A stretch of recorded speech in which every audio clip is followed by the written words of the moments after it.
Mawawala pa ba naman ang kainan ka-fasting? So kakain o lalamon? Charis!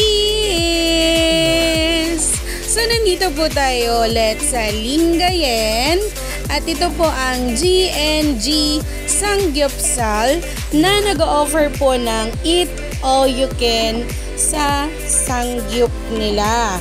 So meron po sila ditong mga set at kung ano po yung set na mapipili mo ay siya nyo pong makakain at isa-serve syempre sa inyo. Pero dahil nga sangyupsal ito, kayo po ang magluluto. And yun po yung kasama dun sa nakaka-enjoy, 'di ba? Pag nagsasangyup.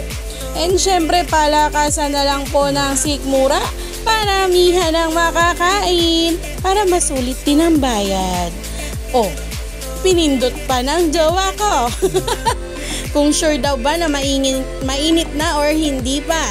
At ayan nga po yung mga sinaserve nila. At ang pinili po naming set ay yung meron ng chicken, pork, and beef. Syempre po para lahat naman matikman natin, 'di ba? And meron din po kasi na hindi kumakain ng pork na gaya ko. Kumakain po ako ng pork, wag po kayong magreklamo agad.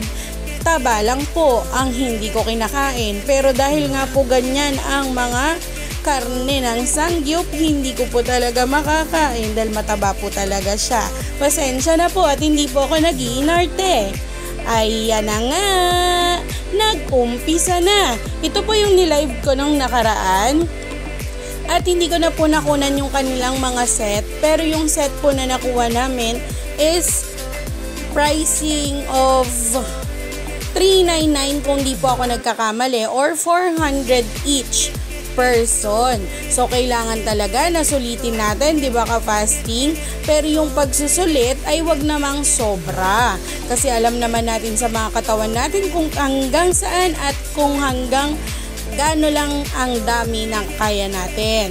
Wag naman pong itodo at masasayang naman po ang mga karne. Tandaan po na sa mga sangyupsal or sa mga eat all you can, lagi pong may leftover charge. Okay? Gaya rin po dito na pag nagtira po kayo, magbabayad kayo. And as you can see ka-fasting, yung kanilang chicken ay ino-offer na nila na luto na as fried chicken. So ang iluluto nyo na lang po at isi-serve nila na hilaw na karne sa inyo ay yung beef at pork. So mga marinated naman na po na meat yan at iluluto mo na lang. Yan. And then syempre marami rin silang side dishes at libre na rin po yung kanilang water and drinks na i-refill na lang sa'yo for your waiting time. So yun lang.